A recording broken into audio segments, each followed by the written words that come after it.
بابای قان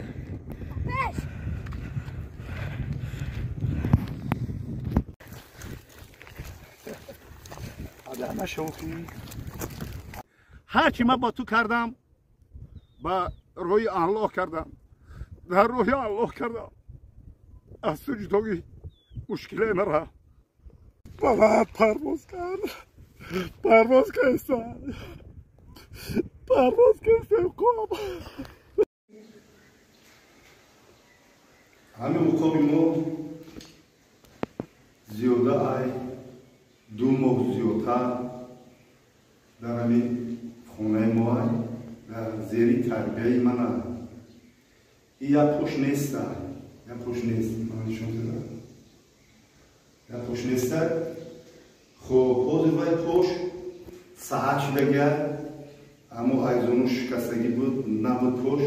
وای حاضر کلاش گرفته گرد خیلی وای شده گرد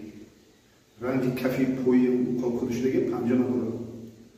خب در همینجا بود خروش میدادیم من اینجا جوی خروخوریش جوی خروخوریش پیش برشون من اینجا اوش من این ماهیایی که موتو دیموش دیدی چیکار ماهی رو خوده این ماهی رو پاک کردم کم ده خوده خوب خروکی خوبه ما رو خیلی تربیت کردیم حاضر نزدیک میریم پیشش میپرد یعنی پرواز میکنن یعنی با ما میفهمونه که این با پرواز تیاره ما این رو نشان برمیخوریم با طبیعت باز میگردونیم با وطن اصلی خود دیگه یکون کمبودی ندارد انشاءالله این در طبیعت رزق روزی خودش میامد میخورد حاضر این خوب با پریدن تیاره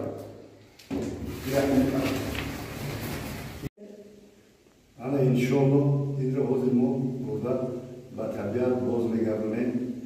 خیلی حاضر سوزه سلامتیش خوبه هیچ روم نشیده خیلی وطن اصلی میفوره وطن اصلیش میفوره برده با طبیعت باز میگردونیم تا که در وطن اصلی خود خوش و خرسندانه زندگی کنیم ما وظیفه خدا اجرا کردیم یعنی که یوری اول درجه را با این خوب ما رسوندیم سلامتیش خوبه پرواز میکنم او خوبه با وطن اصلیش ما بر میگردونیم سلامتیش خوبه همه طرفه سوزه با وطن اصلیش برده میرسونیم که در اونجا پرواز کنه جفت خودش بیوه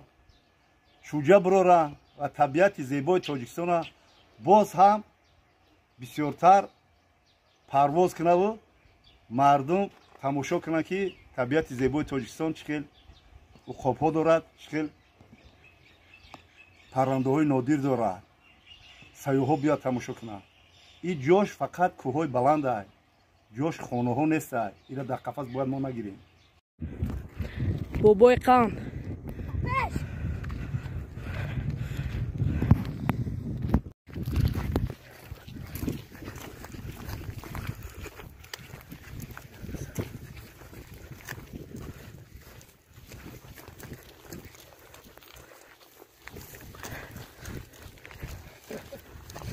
آدم شوخی آدم شو میبرید سر بید خب برادران حاضر من در موضع زیبای کوهسار زردونگ میگیم ما دوره بچگی در زردونگ مینامیدیم در وحدت شهر وحدت جماعت دیهاتی گلستان دهه تومچی میگن دوره جوانی ما همینجا گذشتگی بسیار طبیعت زیبا داره عقاب‌ها داره زرگوش داره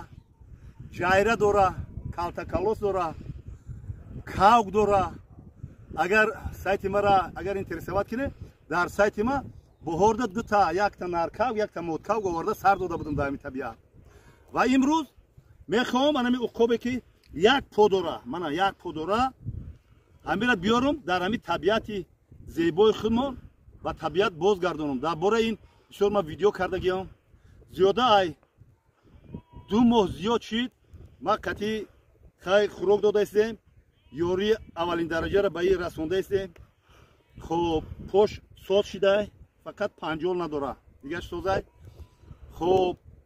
در خانه بود پیش میرفتم خیلی پرواز میکرد یعنی میفهمون مرا که ما بر پرواز تیارم. خب باید ما دوستداری طبیعتی زیبا باشیم. عقاب‌ها باید در کوهسارا باید بگردن. کوهسار باید جفت خود را بیاوه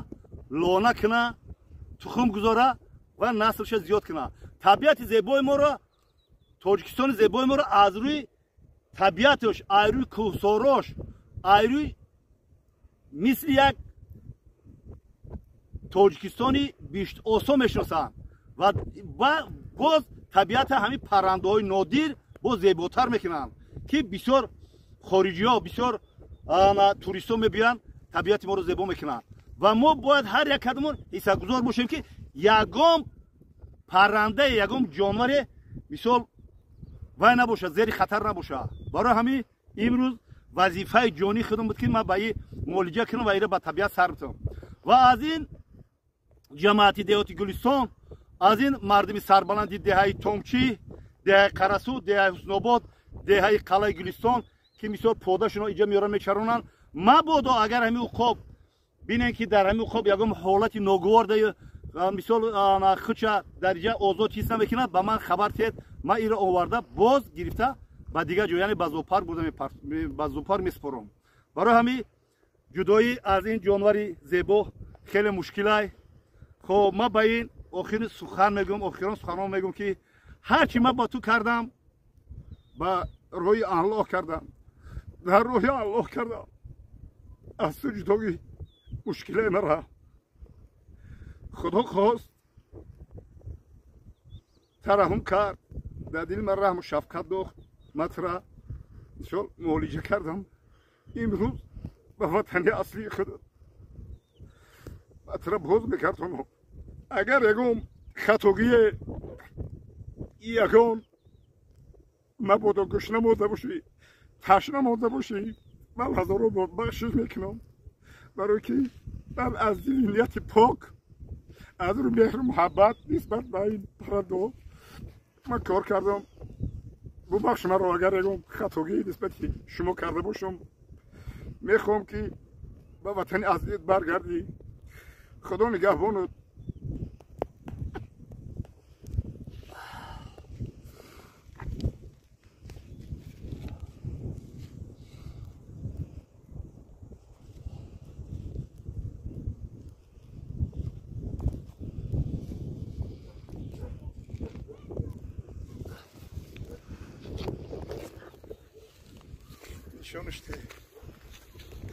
نشانشته بلند پرواز کیسه بلند پرواز کیسه بلند پرواز کرده ایسه